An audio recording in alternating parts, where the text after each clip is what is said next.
실생활에 쓰이지도 않는데 대학 가려고 그냥 억지로 해야 할 필요성은 못 느끼겠어. 하기 싫어요.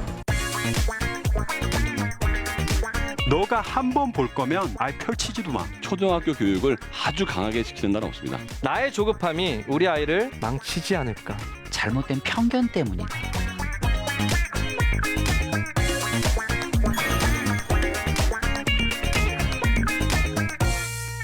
안녕하세요. 수다로 풀어보는 수학 이야기, 수다학의 지승현입니다. 저희 수다학이 시청자 여러분들의 뜨거운 사랑에 힘입어서 앞을 보고 열심히 달려왔습니다. 많은 강연자 여러분들께서 이 수학 때문에 고민하고 있는 대한민국의 많은 학생들을 위해서 고민도 들어주시고 또 해결책도 제안을 해주셨고요. 무엇보다 학부모님들께서 직접 실천하실 수 있었던 여러 가지 방법들도 제안을 해주셨는데요. 정말 열띤 강연을 해주신 모든 강연자 여러분들께 감사의 말씀을 다시 한번 드리겠습니다. 그리고 오늘 이 시간은요, 이 강연자 여러분들께서 제안해 주셨던 여러 가지 수학 학습에 관련된 노하우를 총정리하는 시간으로 만들어봤습니다. 이름하여 수학 정복의 꿀팁이라고 정해봤는데요. 먼저 강연자 여러분들께서 제안해 주셨던 수학 학습법의 총정리부터 시작하도록 하겠습니다. 화면으로 함께 만나보시죠.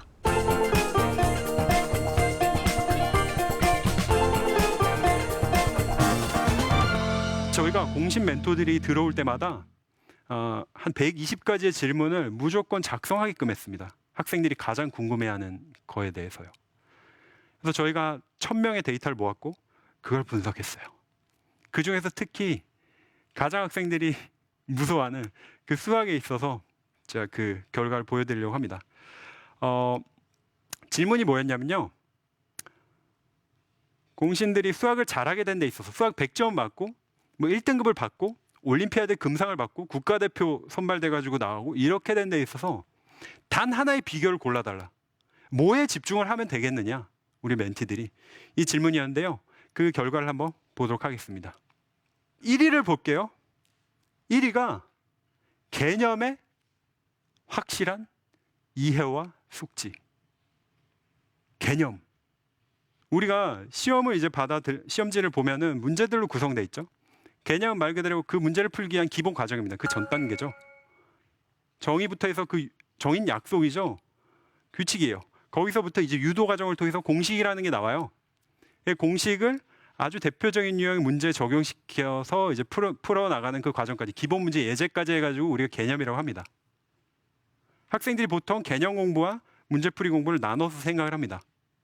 자, 근데 1위가 31.8%라는 이야기는 1000명 중에 300명 이상이 수학 공부를 하는데 나는 개념에 집중했다는 뜻이에요. 많은 학생들이 우리 이제 자녀분들 수학 공부를 하는 데 있어서 개념 공부를 정말 충실하게 할까요? 아쉽게도 그러지 않아요. 정말 형편없습니다. 보통 어떤 식으로 수학 이제 공부를 하냐? 선생님이 이제 설명 들으면 대충 이해해요. 그 다음에 바로 문제풀이 들어갑니다. 문제를 계속 풀어요. 응용 문제 만나면 그게 풀릴까요? 저도 못 풉니다. 그렇게 되면요. 개념이 중요한 이유를 우리가 문제집을 가져가는 공부, 문제풀이 공부를 통해서 설명을 좀 드려볼게요. 제가 예를 들어 문제집 한 권 샀어요. 근데 제가 그 문제집을 다 풀었어요. 아직 채점까지는 하지 않았습니다. 그럼 제가 공부를 한 건가요? 공부라는 게 뭐예요? 내가 모르는 걸 새롭게 알아나가는 과정이 공부죠. 내 지식으로 만드는 거예요. 근데 문제집을 사서 문제집을 다 풀었어요. 채점하기 전까지 여기는 달라진 게 하나도 없죠. 새롭게 알게 된 지식이 전혀 없단 말이에요. 자, 그럼 채점까지만 했어요. 달라진 게 있나요? 없죠. 아니, 채점까지만 했으면 내가 진짜 오지게 많이 틀렸구나. 이 정도는 알겠지만 새롭게 내가 알게 된 내용이 없단 말이에요. 자, 그러면 학생들이 소위 말하는 이제 답 맞춰 본다고 하죠. 이제 답을 어떻게 이제 틀린 문제 나왔으니까 답을 한 번쯤 보고 알게 됐어요. 뭐 선생님께 질문을 하든 아니면 뭐 책을 보든 아니면 고민해가지고 알게 됐어요. 자, 그러면 이제 이걸 가지고 문제를 가지고 공부를 한 걸까요? 한 거라고 볼 수 있겠죠. 아, 이 문제 이렇게 풀어야 되는데 틀렸구나. 그 풀이법을 뭐 알거나 한 거잖아요. 근데 여러분들 명심하셔야 될 게 뭐냐면요. 한 번 본 건요. 너무 빨리 잊혀져서 이건 안 본 겁니다. 안 본 거예요. 우리가 실제로 학습을 하는 데 있어서 수업을 듣거나 공부를 하잖아요. 그럼 하루 지나면 몇 프로 정도 남아 있을까요? 실제 수업 환경에서 실험을 했을 때 약 46%가 잊혀집니다. 절반 정도 남아요. 근데 하루 또 지나잖아요. 그럼 또 대략 절반 정도 또 잊혀지죠. 우리가 사흘 지나잖아요. 학습했던 거에 10분의 1도 남아있지 않습니다. 자, 그러니까 지금 문제집 푸는 과정을 제가 단계별로 쪼개가지고 봤어요. 여기까지 한 게 공부예요? 직접 여쭤봤더니 아니라고 해주셨고, 이제 채점한 거 여기까지 공부입니까? 아니라고 해주셨고, 틀린 거 한번 본 것까지 여기까지는 사실상 공부라고 할 수가 없습니다. 이게 일반 학생과 공신 멘토들의 수학 공부에 있어서 엄청난 차이점인데요. 자, 보세요. 일반 학생들은 문제집을 한 권 사서 풀고 채점하고 답 맞춰보고 여기까지 해놓고 수학 공부 끝났다고 합니다. 문제집 한 권 다 풀었어요. 근데 여러분들이 직접 대답해 주셨죠. 여기까지는 공부한 게 아니라고요. 공신들이 이 기본적인 진리를 알고 있습니다. 이들은 문제집을 가지고 어떤 식으로 공부하냐면 틀린 문제가 나오잖아요. 그럼 여기서부터 공부가 시작되는 거예요. 반드시 이 틀린 문제에 해당되는 개념을 개념서 기본서로 다시 돌아가서요. 그 개념을 정의부터 유도 과정, 공식까지 그 과정을 전부 한 3번 정도를 씁니다. 보통. 그래서 남한테 이 개념을 설명할 수 있을 정도로 확실하게 개념을 머릿속에 넣고요. 그 다음에 이 문제를 다시 풀어봐요. 틀렸던 문제를. 그래도 안 풀리면 공신들도 놀라운 사실은 답을 봐요. 답을 보면 어떤 생각이 들겠어요? 아, 이건데. 개념까지 보고 내가 몇 번 풀어봤는데 이걸 몰랐구나. 하면서 일단 머릿속에 각인이 되고요. 여기서 또 끝나지 않아요. 이 틀렸던 문제를 보통 우리 오답 노트라고 표현을 하는데요. 그 오답을 따로 모아가지고 몇 번을 반복해서 봅니다. 문제를 많이 풀어야 수학을 잘한다. 우리 선생님들도 그런 말씀 하시잖아요. 근데 공신들은 반대. 오히려 개념이 핵심이라고, 비결이라고 이야기를 한 겁니다.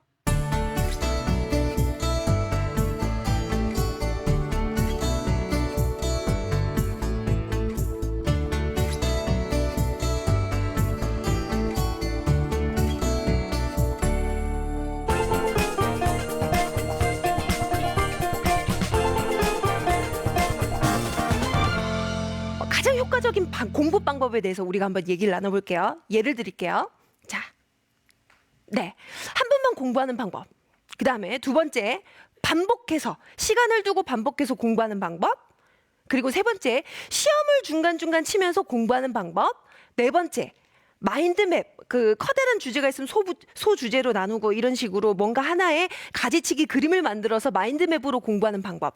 자, 이 4가지 공부 방법 중에서 가장 효율적인 공부 방법은 뭘까요? 뭔 것 같으세요? 반복하는 공부 방법. 보통 그렇게 생각을 많이 하시죠? 근데 정답은 네, 시험을 보면서 공부하는 방법이요. 우리 아이들이 굉장히 지식을 습득하는 효과적인 방법이라고 합니다. 사실 이게 과학적 근거가 있는데요. 그 2008년도 2월에 그 과학저널 사이언스지에 미국의 두 심리학자가 이런 그 공부 방법, 효과적인 공부 방법에 대해서 결과를 내놨는데요.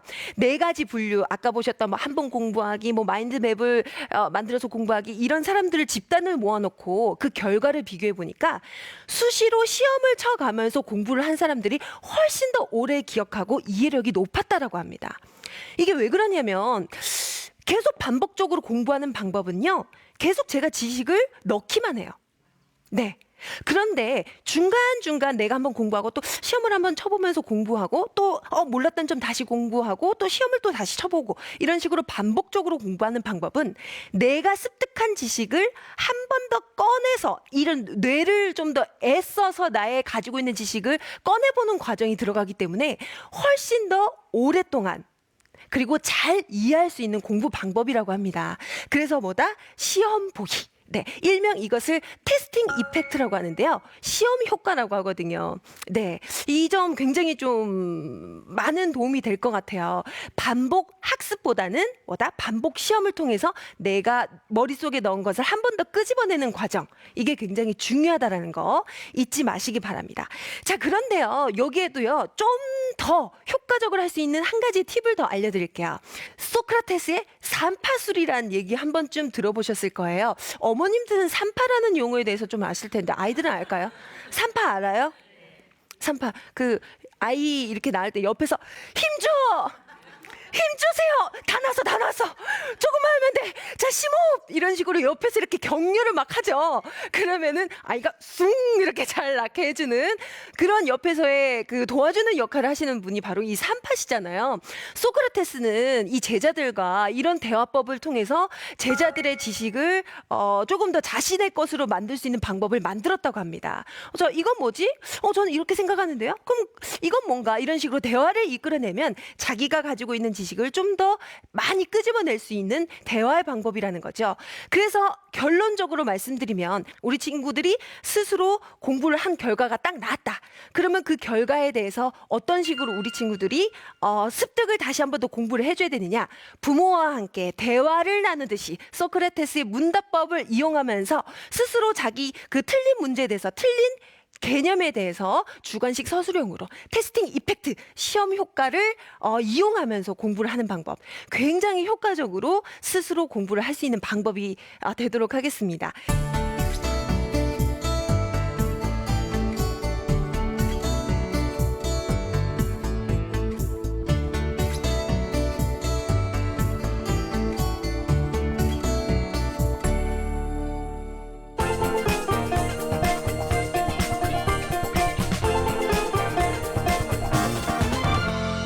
수학 해설지 없이는 공부를 못해요.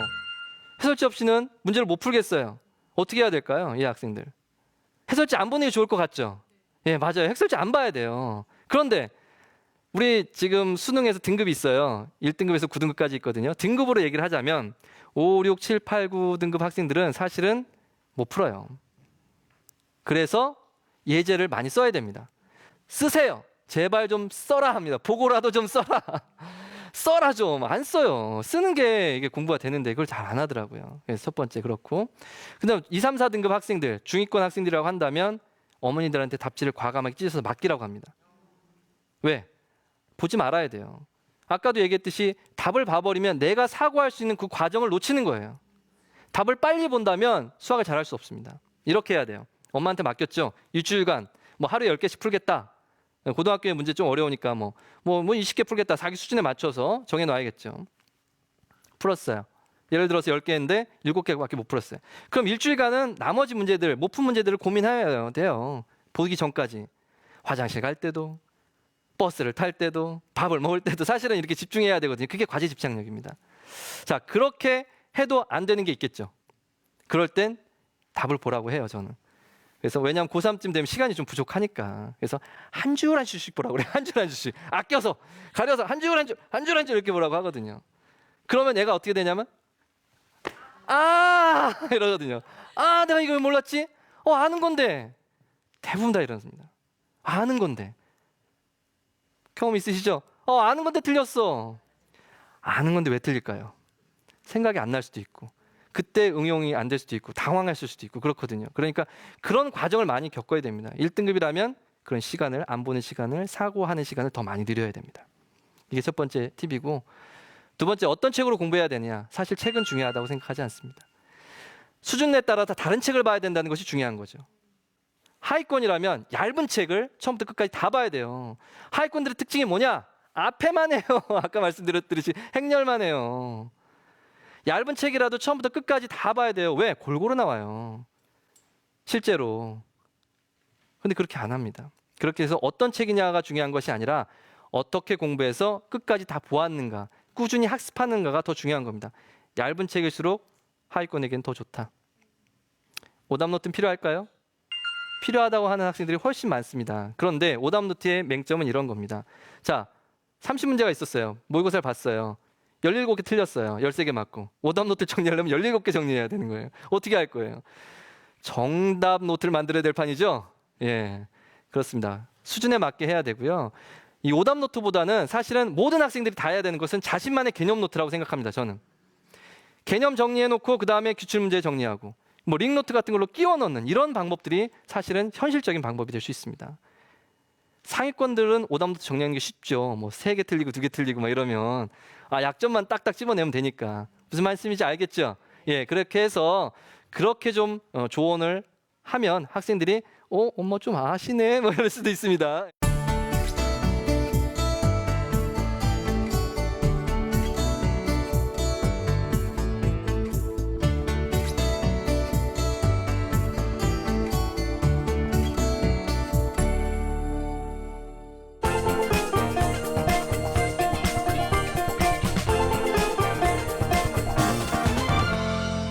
영화를 보고 나서 나오는 수없이 많은 사람들 머릿속에 있는 그 영화 스토리의 정도는 같을까요, 다를까요? 달라요. 어떤 사람은 감동만 받고 나오는 사람이 있고요. 어떤 사람은 주제가도 듣고 감독도 듣고 그들의 대사까지 듣고 나오는 사람이 있어요. 머리가 원래 좋아서 들을 수도 있을 겁니다. 그런데 어머니들한테 제가 이렇게 얘기합니다. 다음번에 영화를 보러 가셨을 때 영화에 나오는 남자 주인공 이름, 여자 주인공 이름, 극중 남자 주인공 이름, 여자 주인공 이름, 주제가, 감독 이름, 좋은 대사 이거를 미리 10문제를 딱 내고 끝나고 나서 이거를 발표하겠다는 마음으로 영화를 한번 보세요. 누구나 정상적인 기억으로 다 기억할 수 있습니다. 그런데 그 생각 없이 영화를 보러 가는 거죠. 그리고 그 영화 어땠어? 이렇게 물어보면 슬펐어. 나중에 다 죽어. 너무 경치가 좋고 음악이 좋더라. 아, 영화 내용 어떻냐고. 꼭 봐. 그쵸? 설명을 하고 싶은데 스토리 전개가 안 된다는 거예요. 자, 그러면 저는 학생들한테 이렇게 합니다. 영화를 봤을 때 10가지를 기억할 수 있었다면 당신은 수업 시간에도 5가지는 기억할 수 있다. 수업을 들으면서 반드시 외우려고 하십시오. 그게 기억 이론에 따르면 반복 효과라고 하는데요. 즉시 반복이 반복 효과를 굉장히 높인다는 거죠. 어차피 수업 시간 듣습니다. 저는 학생들한테 얘기하죠. 들으면서 단 몇 개라도 반복을 해서 외울 생각을 해라. 그러면 1교시부터 8교시까지 시간이 굉장히 많거든요. 매 수업 시간마다 몇 개씩 외우려는 시도를 하는 거죠. 초등학교 4학년 때부터 고3까지 어떤 사람은 수업 시간에 열심히 들었고요. 열심히 필기했어요. 어떤 사람은 필기도 안 하겠죠. 근데 어떤 사람은 필기하고 들으면서 몇 개씩을 외우려고 했습니다. try, 외우려고 했다는 거죠. 같은 7년이 흘렀지만 머릿속에 남아있는 양이 같을까요, 다를까요? 여러분이 보는 모든 영화를 보면서 외우려고 시도했다고 하면 아마 여러분들은 영화 전문가가 됐을 거예요. 그렇다고 영화를 더 많이 본 것도 아닙니다. 똑같은 영화를 봤지만 외우려는 시도, 어차피 앉아있을 때. 그리고 나서 수업이 끝나고 5분 이내에 지금 외우려고 시도한 거를 간단하게 적어보세요. 저는 이걸 5분 학습법이라고 합니다. 두 번째 반복이 일어났죠. 그리고 나서 집에 와서 예습과 복습을 철저히 하여라 이렇게 얘기합니다. 사람들이. 복습은 오늘 배웠던 거를 1교시부터 8교시까지 5분 이내로 2, 3분이면 돼요. 정리를 다시 한번 해본다는 거죠. 그러면 3번 반복했습니다. 예습은 어떻게 해? 내일 공부할 거에 어휘 정도만 정리하고 가는 거예요. 너무 많은 양을 공부하고 가면 수업 시간이 재미가 없습니다. 자, 그리고 나서 이 공부한 5분 노트는 일주일치를 갖고 있습니다. 일주일이 지났을 때 다 한번 다시 보는 거예요. 몇 번 반복했죠? 즉시 반복, 5분 반복, 하루 반복, 일주 반복. 같은 노트를 쓴다면 이걸 한 달 만에 다시 한번 볼 수가 있어요. 일반적인 학생들은 오늘 수업 시간에 들은 거를 중간고사 때 첫 복습이 일어납니다. 첫 복습이 일어나면 정상적인 두뇌일 경우에 80%는 사라졌고 20%만 기억이 남는데요. 한 달 이내에 5회의 복습이 일어나면 80%를 기억할 수 있다고 그래요. 그렇다면 우리 아이들은 시험이 왔을 때 80%를 가지고 있는 상태에서 시험을 만났고요. 대부분의 아이들은 20%만 갖고 있는 상태에서 시험을 만났어요. 그러면 중간고사 때 공부를 많이 하는 학생은 많이 기억하는 학생일까요? 적게 기억하는 학생일까요? 공부는 있잖아요. 많이 한 애가 더합니다. 이것만 하면 잘할 수 있다고 생각하는 거. 20%밖에 기억 안 나는 애들은 해봤자 소용없다고 생각하거든요. 자, 그러면 우리는 학원 다니지 않았고요. 그렇게 어려운 것도 아니었어요. 지능을 높여주기 위해서는 어렸을 때 골고루 자극을 주고 4, 5, 6학년 때는 국영수 위주로 포진을 해주고 이유가 다 있죠. 수업 시간과 수업 시간이 끝나고 예습 복습은 5분 학습법을 잘 할애한다면 현재의 내 능력보다 월등히 좋은 수준의 지능이 될 뿐만 아니라 같은 지능에서도 결과는 월등히 좋게 나올 수가 있거든요. 공부법 하나를 바꾸는 것과 엄마가 자식한테 주는 전략 하나 바꾸는 거로 여러분의 아이들은 지금보다 훨씬 더 좋은 수준이 올라갈 거고 그다음에 공부가 재밌어질 거라고 봅니다.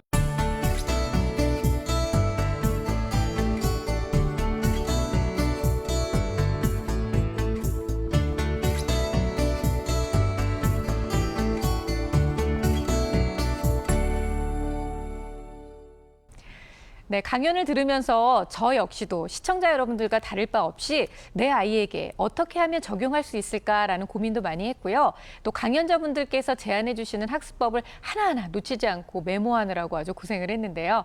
여러분들께서도 마찬가지시겠지만 이렇게 수학의 개념 정리라든지 아니면 개념 노트를 만든다든지 어떻게 하면 시간을 활용할 수 있는지 여러 가지 방법들을 들으시면서 이 수학 학습을 하는 데 있어서 많은 도움을 받으셨을 거라고 생각합니다.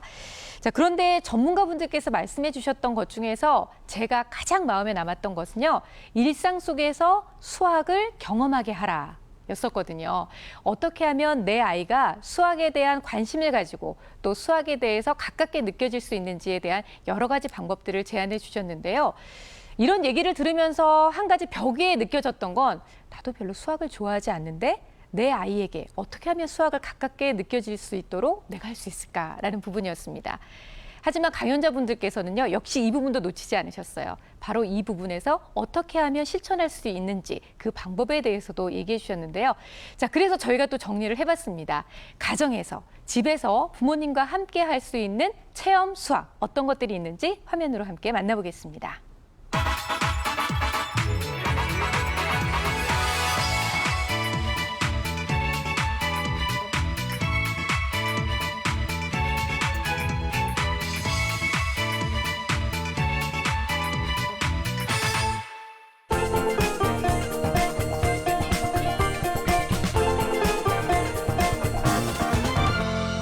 실생활 속에서 유용한 것들을 얼마나 활용을 잘 하느냐. 저도 어렸을 때 엄마 심부름 갔을 때가 아직도 기억이 나요. 들이나 무게의 단위, 길이의 단위 이런 거 애들이 사실 감이 거의 없어요. 그죠? 해보기 전엔 몰라요. 우리가 책으로 배울 수 있는 것들이 많이 있지만 이런 것들은 감으로 얻어지는 것들은 사실 책으로만은 얻어질 수 없는 것 같거든요. 그래서 요리를 같이 해보는 거예요. 그래서 예시로 보면은 저기 뭐 여러 가지 재료에 대한 소개도 나와 있고 그 들이나 무게의 단위에 대해서 나와 있잖아요. 근데 저런 것들이 실제 수학 교과서에도 나와요. 그리고 지금 들이 무게는 아니지만 그 길이 재기 같은 그런 단원에서도요. 대략 저게 어느 정도 되는지 어림해 보는 게 꼭 나오거든요. 그래서 아이들한테 이렇게 실생활 속에서 필요한 부분들에 대해서 수학과 관련을 지어서 아이와 같이 해볼 수 있는 그런 부분들이 좀 더 같이 해주셨으면 좋겠다라는 그런 바람이 들어서 지금 이 팁을 제가 넣어봤습니다. 자, 이번에는 만들기와 디자인에 관심이 많은 아이를 위한 지도법을 준비를 해왔습니다. 여기도 역시 교과서 부분을 제가 직접 발췌를 했거든요. 자, 거기 첫 번째 그림에서 딱 보시면 재밌어요, 요즘. 걸리버가 소인국에 도착하잖아요. 그랬을 때 소인국에서 이제 특별히 걸리버를 위한 의상을 제작을 해주는 거예요. 그래서 윗옷, 그리고 바지까지. 그래서 여기를 만드는 데 필요한 옷감이 얼마나 될까요? 그 길이의 합을 구하는 게 이 수학 학습 목표입니다. 재미있죠? 근데 이렇게 학교에서 공부를 한 다음에 그냥 거기에서 끝나는 것이 아니라 현장 체험 학습이라고 아까 대답을 해주셨거든요. 자, 이런 아이들 같은 경우에는 그냥 수학 교과서에서 공부하는 것만으로는 성이 차지 않을 거예요. 그리고 아까 전에 저희가 도형 그 디자인한 거, 임금님 옷 디자인한 그런 예시도 보여드렸는데 거기에서 그치지 않고 아이들이 직접 자신이 상상한 무언가를 만들어가는 그런 기회를 만들어주시는 것도 좋겠습니다. 그래서 지금 그림에 보시면요. 3D 프린터가 나와 있고요. 그리고 각종 공작, 직접 만든 것들이 나와 있어요. 어디서 체험하실 수 있냐면요. 무한상상실이라고 전국 곳곳에 있기 때문에 아마 어렵지 않게 접근을 하실 수 있을 것 같고요. 여기에 가면 가정에서 하시기 어려우셨던 3D 프린터나 그리고 뭐 목공실을 이용하실 수도 있고요. 그리고 소프트웨어를 개발하는 그런 프로그램들도 있어서 아이들이 직접 주말에 가서 스스로 자신이 상상해본 무언가를 해볼 수 있다는 것 굉장히 의미 있는 것 같습니다.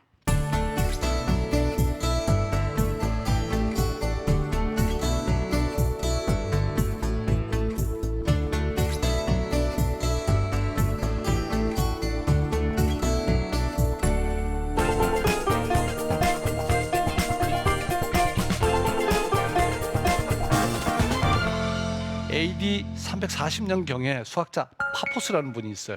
그분이 쓴 책에 아르키메데스가 이러이러한 생각을 했네라고 쓰여져 있어요. 어떤 말을 했냐면 이런 얘기를 했습니다. 뭐라고 쓰여져 있나요?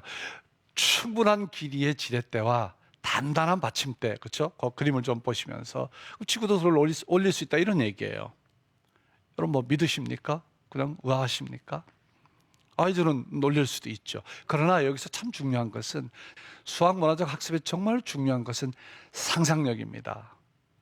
이러한 그 당시에 BC 300년 뭐 400년 이때 사람이 지구를 둘러올린 생각을 했다는 것은 너무나 멋진 상상력이죠.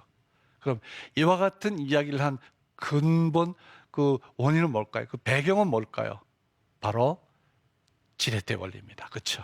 그럼 오늘 실험 한번 해보겠습니다. 준비가 제가 해두었는데, 자, 여러분 이제 보시면 이쪽에는 하나가 매달려 있고, 그렇죠?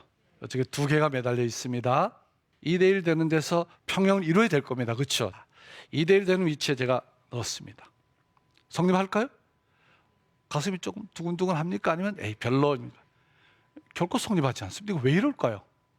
추의 문제는 아니고, 그렇죠? 아시면서 대답 안 하시는 거죠. 이쪽 막대의 길이와 이쪽 막대의 길이가 다르잖아요. 이미 이쪽 막대의 길이가 길기 때문이죠.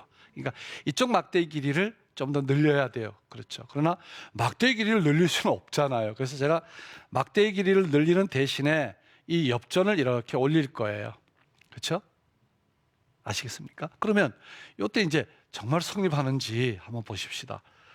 이 성립하면 감격적일까요? 만약 감격적이면 박수를 꼭 쳐주세요. 예, 그렇죠. 이 예민한 실험이 그대로 성립합니다. 자, 오늘은 제가 이런 추를 쓰고 있지만 여러분 집에서는 어떻게 하면 될까요? 철물점에 가면 낫뜨라는 게 있어요. 그죠? 낫뜨 3개 사시면 되죠. 엽전 조금 사서 요 맞추면 되죠. 이 쇠막대는 뭘로 쓰면 제일 좋아요? 오뎅막대가 제일 좋습니다. 그죠?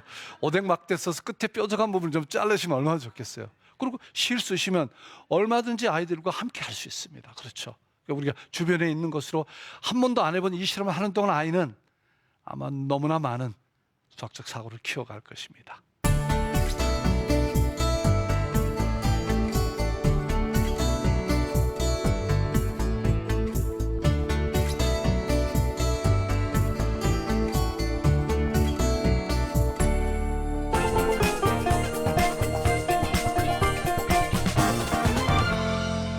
주사위를 가지고 할 수 있는 놀이를 갖다가 몇 가지 한번 소개해 드려 보겠습니다. 자, 이 주사위도요, 이게 굉장한 매력이 있어요. 그죠? 이게 딱 던지면은 멈출 때까지 토록 하면서 그때까지 굉장히 흥분이 되잖아요. 심장이 막 바운스 되잖아요. 그래서 이게 묘한 매력이 있습니다. 아이들한테 뭐 주사위 던지라면 난리예요. 1시간 동안 막 계속 지겹지 않게 막 던지고 있죠. 근데 이 주사위를 갖다가 활용해서도 얼마든지 수학 놀이를 갖다가 할 수가 있습니다. 자, 먼저 주사위로 할 수 있는 간단한 덧셈 놀이를 갖다가 한번 생각을 해보죠. 자, 어떻게 할 수 있겠습니까? 주사위를 1개가 아니라 2개를 가지고 던지게 하는 겁니다. 2개를 동시에 딱 던졌는데 눈이 5와 4가 나왔어요. 더하죠. 그럼 얼마가 되죠? 9가 되죠. 이렇게 이제 막 덧셈을 배우는 애한테 5 더하기 4, 막 4 더하기 3, 막 이런 거 써놓고 연습하는 것보다 주사위를 던지면서 나온 눈의 개수를 갖다가 더해보라고 하면은 이거 지면으로 된 것을 갖다가 하라면 10분도 안 돼가지고 온몸으로 비비면서 꽈배기 되죠. 근데 이걸로 하면 1시간 내내 해도 엄마가 먼저 넉다운 되지 애가 그만 좀 하자고 절대 안 합니다. 그러면은 제 애는 2학년, 3학년 이건 너무 유치한데요? 조금만 생각해 보세요. 어떻게 됩니까? 주사위를 3개를 갖다가 늘리면 어떻게 되겠습니까? 3개를 동시에 던진다.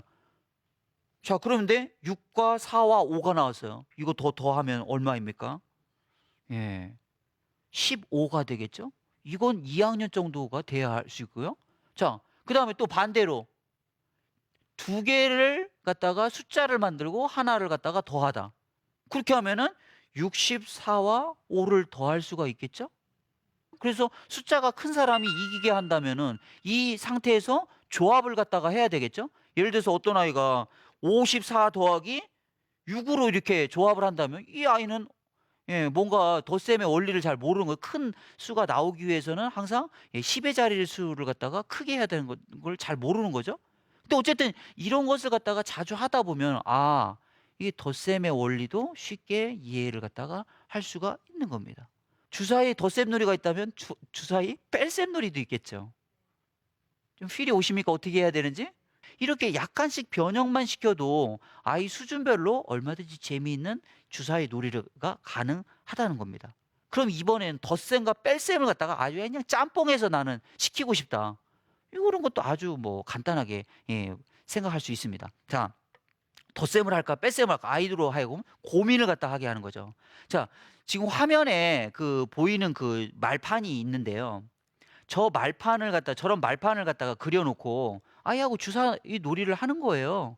자, 두 개를 갖다가 동시에 던져요. 딱 던졌는데 6과 1이 나왔어요. 이걸 갖다 더하면 얼마가 되죠? 7이 되고 빼면 5가 되는 거죠.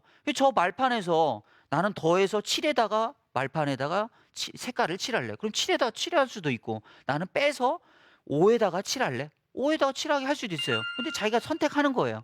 그리고 이렇게 번갈아 가면서 계속 놀이를 갖다가 하다가 누가 이기는 거겠습니까? 저 말판에 있는 저 숫자를 다 칠하는 사람이 이기는 걸로.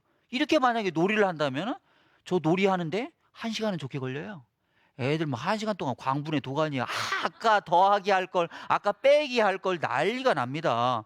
예. 그래서 이게 1학년 수학 교과서 그 놀이마당에 나오는 이게 그 놀이거든요.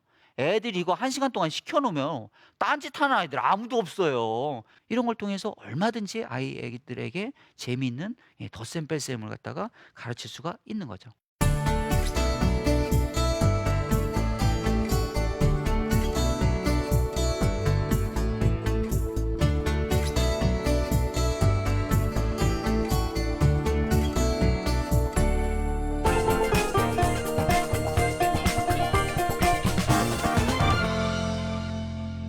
이 김홍도의 씨름을 대표적으로 한번 살펴보겠습니다.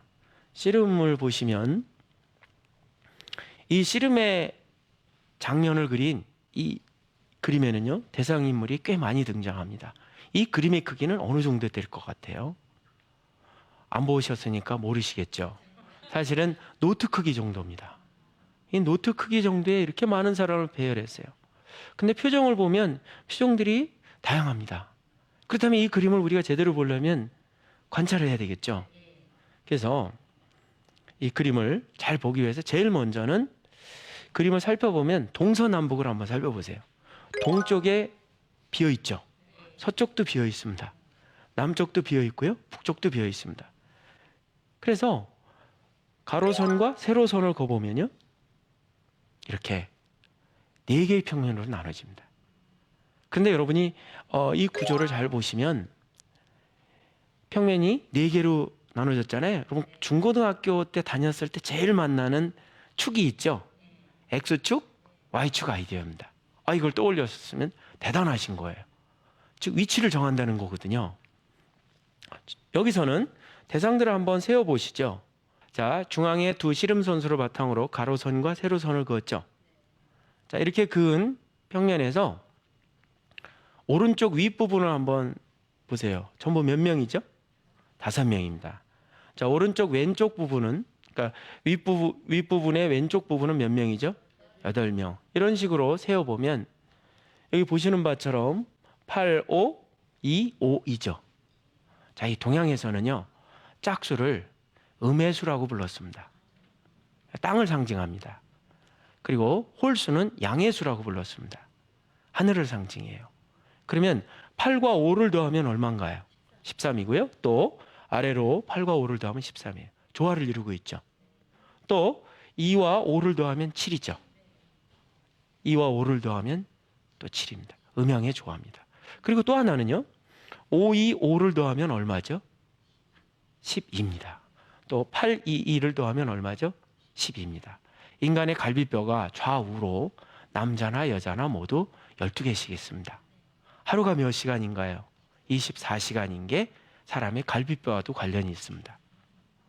이렇게 동양 사람들은 특히 김홍도도 이런 동양의 전통적인 음양, 오행 이런 개념들을 자연스럽게 그림에 넣었을 것 같습니다. 그리고 이 그림에 보시면 또 하나는 씨름판을 보는 사람들의 시선을 한번 봐보세요. 그 시선을 화살표로 해서 씨름판을 전부 향하고 있죠. 딱 한 사람만 딴 데 보고 있어요. 누군가요? 예, 엿장수입니다. 엿장수는 단 데를 볼까요? 엿장수 마음이니까요. 그러니까 모두가 이해할 때 혼자 딴 데 보고, 물론 이런 상상을 할 수 있어요. 엿이 많이 안 팔렸나? 아니면 다른 생각을 하고 있나? 이렇게 생각해 볼 수 있습니다. 이런 생각 말고도요, 이 씨름돌을 놓고 여러 번 보다 보면요, 또 개수도 세어보고 하다 보면 이제 여러분이 알게 됩니다. 여기서 누군가가 씨름도에서 대상인물을 하나 지워도 한 명이 사라졌네? 알 수 있어요. 그 이유는 세어봤기 때문에 그렇습니다. 또 버선발, 신발 이런 걸 통해서도 저희가 살펴볼 수 있습니다.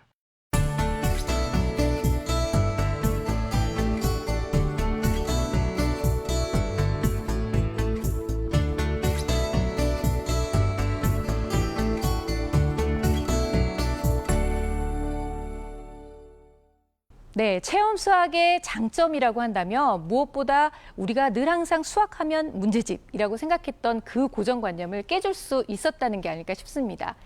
정말 문제를 풀지 않아도 얼마든지 수학과 가까워질 수 있는 방법들을 제안을 해주셨는데요. 자, 그래서 저는 녹화가 끝나고 나서 많은 강연자분들께서 제안해 주셨던 일상 속에서 수학을 찾는 방법을 좀 실천해 봤어요. 미술 작품 속에서 수학의 요소를 찾아내고 요리를 하면서도 수학의 요소를 찾아내는 방법. 저는 실천해 보면서 아이들과 훨씬 더 가까워지고 수학과 가까워지는 느낌을 받았는데요.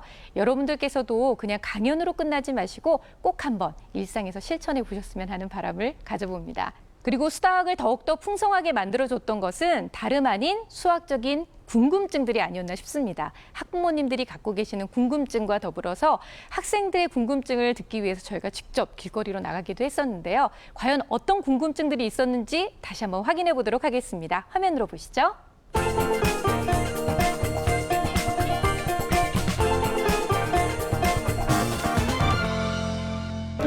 저는 시험을 볼 때 긴장을 해서 단순 계산 같은 문제를 많이 틀릴 때가 있는데 그런 습관에 대해서 조언을 해주실 수 있는 게 있는지 궁금합니다.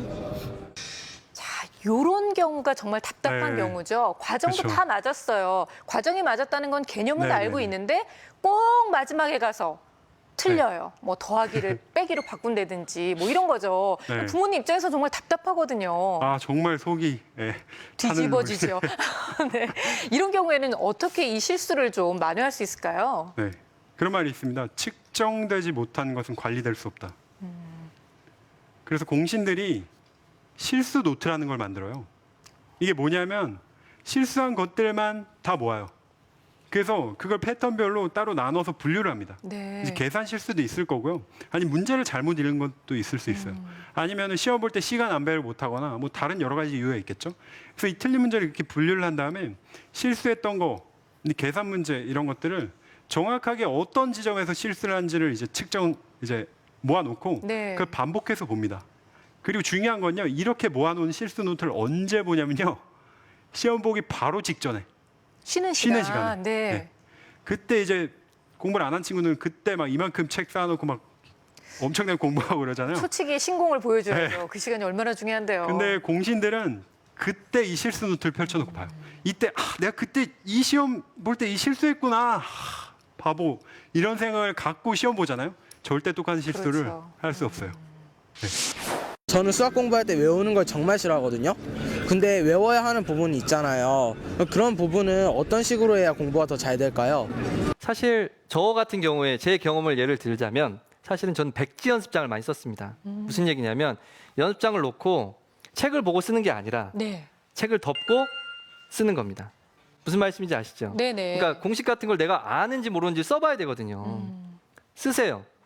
써보시고 확인하시고 부족한 네. 부분 메꾸는 게 이게 기본인데, 그리고 또 보통 이제 노래로 혹은 앞자만 따서 외우기도 해요. 뭐 예를 들어 삼각함수 공식이 굉장히 복잡한 게 많거든요. 고등학교에 가면 뭐 신의 신고 신의 신꽃 이렇게 외우는 학생들도 있어요. 너무 오랜만에 예. 충격적인 얘기를 들은 것 같아요, 예. 선생님. 그런데 사실은 그건 원리가 아니라 앞자만 따서 외웠기 때문에 약간만 변형해도 적용하기 힘든 그렇죠. 부분들도 있긴 있어요. 그렇기 때문에 사실 좋아요. 외우는 거 시간 단축을 위해서 나쁠 것 같진 않아요. 그런데 원리를 빼놓은 암기라면 네. 저는 추천하고 싶진 않습니다. 그렇죠. 예, 시간 단축을 위해서 그렇게 불가피하게 해야 된다면 해야 되죠. 그런데 원리를 모르고 그것만 한다면 문제가 있다. 그래서 외우려면 쓰고 또 말도 해봐야 됩니다. 네. 오감을 활용해야 돼요. 사실 저희들이 학생들보다 조금 잘한다면 그 이유는 말을 많이 해서 그래요. 왜 그러냐면 말을 하려면 정확하게 알아야 돼요. 제가 이걸 의도를 가지고 말하려면 이걸 이때 이렇게 말하고 이 순서로, 사실 그것도 제가 원고 다 써가지고 오늘 강연도 이땐 이거 하고 이땐 이거 하고 다 그렇게 계획해서 하는 거거든요. 그렇듯이 오감을 활용해야 내 기억이 오래 갑니다. 말도 하고요, 눈으로 보고 쓰기도 해야 됩니다. 이런 다양한 방법들을 저는 화장실에도 붙여놨었습니다. 천장에도 붙여놨었습니다. 전지혜로, 전지로 문에다가 붙여놨었습니다. 네. 왜냐하면 수학 공식 너무 많았었거든요. 그래서 그런 방법도 했었는데 그건 뭐 선택이죠. 예. 그러니까 암기는 필요하지만 뭔가 개념 없는 암기가 아니라 개념을 확실하게 알고 그럼요. 암기를 해라. 예. 수학을 잘하면 수학이랑 관련 없는 일에도 좀 도움이 될까요? 정말 수학이라는 것을 잘하게 되면 다른 것들도, 다른 과목도, 다른 이슈도 더 잘하게 될까요? 제가 지금 질문을 하나 또 드려볼게요. 포물선이라고 하면 떠오르는 것이 뭐가 있을까요? 혹시 포물선이라는 아이가 네. 떠오르시나요? 그냥 뭐 뭐였더라? 저희 늘 항상 했었던 이런 과학에서 했던 그래프. 네. 공이 던졌을 때 날아가는 좌치. 자, 그런데 수학에서의 이 아이는 다항 방정식을 떠올려야 돼요. 그렇죠. 네. 고등학교 가서 배우는 바로 그 아이입니다. 그다음에 한 점에서 직선까지 이르는 한 점과 직선까지 거리가 같은 점들의 집합이에요. 그다음에 조금만 더 나가보면 물을 마시다가요, 이렇게 마시는데 어느 순간 이렇게 내려다봤는데 이렇게 곡선이 생겼습니다. 그게 바로 포물선이에요. 물컵미가 나와서 조금만 더 컵을 들고요, 이렇게 우리 어른들은 돌리는 경험들이 있을 거예요. 이렇게 돌리다가 딱 보면 포물면이 됩니다. 그러고 보니까 이런 비슷한 거 어디서 본 것 같아요. 파라볼라 안테나. 빛을 모으거나 한 점에서 나와 있는 정보를 멀리까지 일직선으로 쏠 때 사용하는 아이가 바로 포물면, 포물선의 성질을 이용한 아이들입니다. 여기서 끝이 아니고요. 아침에 오늘 눈을 떴는데 거미줄에 이슬이 조롱조롱 매달려 있어요.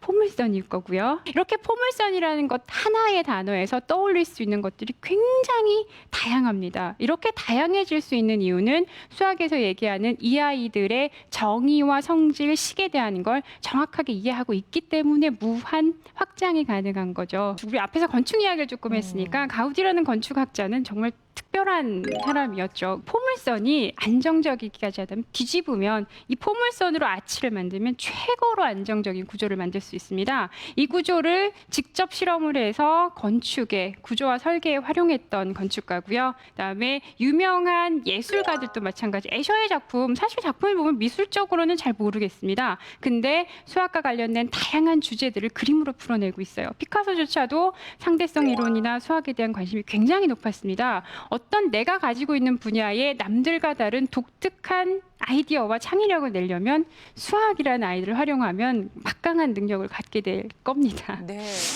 요즘 창의적 수학이라고 해서 스토리텔링형 문제도 많이 푸는 추세고 시험에도 서술형 문제가 많이 나오는데 이런 면에서 주판 사용이 수학 공부에 얼마나 도움이 될까요? 주판. 저 주판 학원도 다녀봐서 알거든요. 그래서 저도 어렸을 때 많이 다녔습니다. 저는 그게 근데 네. 너무 어려워서요. 암산으로 하고 얼른 그거에 맞춰서 주판 알만 났었어요. 그렇습니다. 저는 아직도 계산을 할 때 이게 머릿속에 주판을 그리면서 정말요? 계산을 하는데 네. 몇십 년이 지났지만. 근데 정말 이 주판이라는 게 저한테는 하나도 도움이 되지 않았는데 선생님한테는 도움이 되는 거잖아요. 저한테는 매우 도움이 됐고요. 주판의 그 어떤 장점은 계산을 갖다가 잘한다라고 그렇게만 그냥 쉽게 생각할 수 있는데요. 그 이상입니다. 예를 들어서 주판은 일단 듣기 능력이 돼요. 선생님 그죠? 말씀하시는 거. 주산 선생님이 2원이요, 4원이요 4원이요. 이러면은 그걸 들어야 하잖아. 일단 들어야. 네네. 그다음에 그걸 듣고서 손으로 놓죠. 그럼 이건 조작 활동. 그렇죠. 가장 뇌세포가 많이 분포돼 있다는 요 입하고 요 손에 이걸 조작을 계속하기 때문에 뇌가 좋아질 수밖에 없는 거예요. 그래서 듣기 능력, 집중력, 그다음에 이런 조작 능력이 굉장히 좋아지기 때문에 두뇌 발달에 굉장히 도움이 되고 수학 공부에도 이런 것들이 굉장히 도움을 줄 수가 있죠. 네. 단 한 2년 이상 정도는 배워야 됩니다. 몇 개월 배워서는 이런 효과가 잘 안 나오고요. 제가 볼 때는 한 2년 이상은 배워야 이런 효과가 나올 수가 있다는 거. 그래서 아이한테 예를 들어서 몇 개월 시켜봤는데 이렇게 우리 MC님처럼 애가 경기를 한다. 그러면 이제 더 이상 시키지 마시고 애가 즐거워하고 관심 있어 한다. 그런 아이들은 한 2, 3년 쭉 해서 정말 수학적인 사고력을 갖다가 높여줄 필요가 있는 거예요. 네. 그렇습니다. 근데 말씀 듣고 보니까 진짜 그렇네요. 뭔가 듣는 능력도 키워주고 네, 듣기가 네, 손으로도 예, 조작하고. 그 학교 공부의 가장 기본 아니겠습니까? 음. 선생님이 뭔가 설명을 할 때 이 듣는 게 되는 아이들은 다 공부 잘하는 아이들이에요. 네. 듣는 게 안 되는 아이들은 그렇죠. 다 공부 못하는 아이들이고요. 음. 예, 그래서 이게 듣기 훈련이 굉장히 중요하죠. 청각적 집중력. 예, 그렇죠. 네. 혼합 계산을 할 때 왜 덧셈보다 곱셈이 먼저 해야 하나요? 이런 거 궁금하지 않으셨어요? 저는 한 번도 그냥 가르치니까 저렇게 하라고 해서 해봤고요. 아이한테도 그러는 거야 라고 얘기해줬는데 정말 왜 그래야 되는 거예요? 네. 곱셈은 덧셈의 또 다른 모습입니다. 그렇죠. 예. 여러분이 그 구구단을 배우셨잖아요. 네. 2, 3은 얼마죠? 6이죠. 잘하시네요. 2, 3은 6이라는 게 뭐죠? 2를 몇 번 더한 걸까요? 3번. 3번. 이거를 조선시대에도 했어요. 그래서 조선시대에도 보면 구구단이라는 표현이 있습니다. 그러니까 구구단의 표현이 조선시대 때부터 저에게 내려온 거예요. 자, 그러면 한번 예를 들어 보겠습니다. 1 더하기 2 곱하기 3 하면 2 곱하기 3이 2를 3번 더한 거니까 덧셈으로 바꾸면 1 더하기 2 더하기 2 더하기 2 해서 7이 되죠. 그런데 곱셈을 먼저 계산해 보세요. 2 곱하기 3은 6이죠. 1 더하기 6은 7입니다. 조금 빨라지기도 하고 네. 그래서 곱셈이 덧셈의 또 다른 표현이라는 것을 이해를 하면 곱셈을 먼저 해야 되겠다. 네. 왜냐하면 덧셈을 빨리 하기 위해서 곱셈으로 바꾼 건데 그러니까 곱셈을 먼저 해야지 이런 생각을 하는데 그냥 규칙이야. 그러니까 외워. 이렇게 네. 하면 왜 그렇지? 하는 생각을 계속 갖게 되는 거죠. 그러니까 더하기에 또 다른 언어로 복잡하게 해놓은 거니까 그거를 더하기로 푼 다음에 그렇죠. 더하기로 같이 하는 게 맞다. 공부하려고 막상 자리에 앉으면은 뭐부터 해야 될지 몰라가지고 시간을 허비하는 경우가 많은데 이런 시간을 효율적으로 사용할 수 있는 방법이 뭐가 있을까요?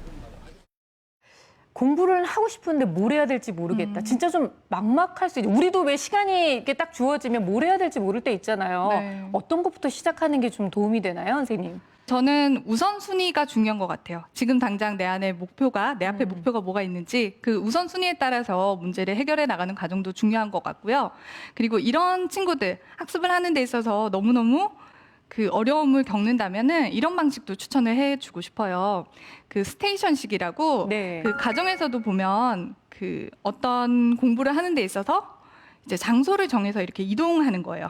그 목표를 완수를 하면 이제 다음 공간으로 이동하는 이런 방식 있잖아요. 네. 우선은 내가 뭘 해야 되는지에 대해서 생각을 하고 그리고 그 스테이션식으로 내가 여기에서는 뭘 하나 끝내고 가겠어. 네. 그 다음에는 뭘 하겠어. 이렇게 공간을 옮겨가면서 하다 보면은 그것도 도움이 될 때가 있어요. 굉장히 아니, 산만하거나 오히려 집중이 안 될 경우에는. 환경이 바뀌니까 좀 더 자극도 되고 집중도 더 잘 될 그런 수도 있을 부분도 것 있어요. 같아요. 맞아요. 네. 이런 방법을 좀 써보면 좋겠다 싶네요.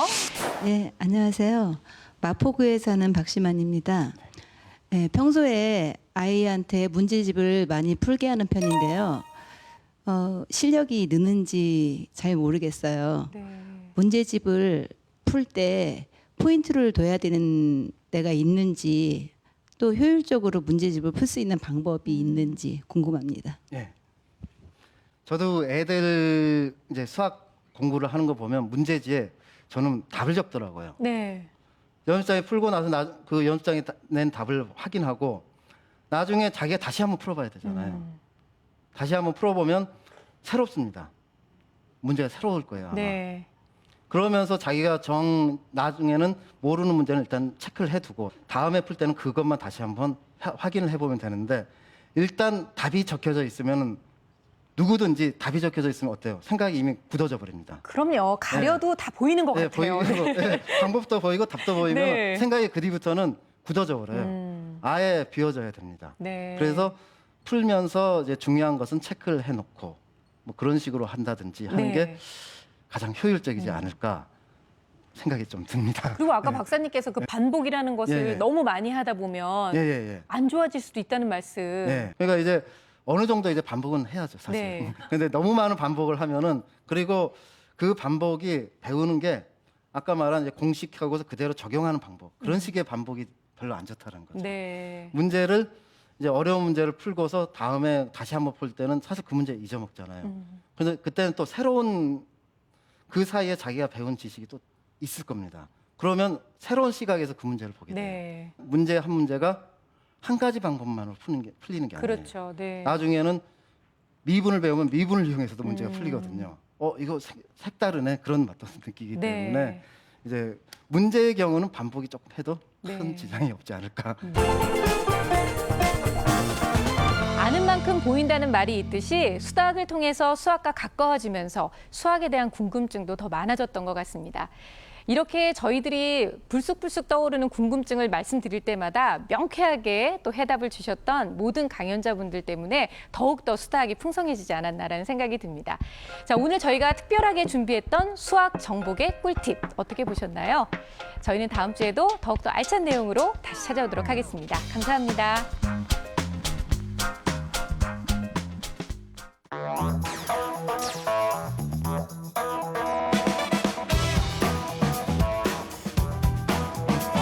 다른 집 아이한테 맞는 비법이 우리 집 아이한테 맞는 게 아닌데 근데 지루하다는 거는 반복성이 강한 거고 굉장히 과도한 선행을 시킨다는 게 하나 문제고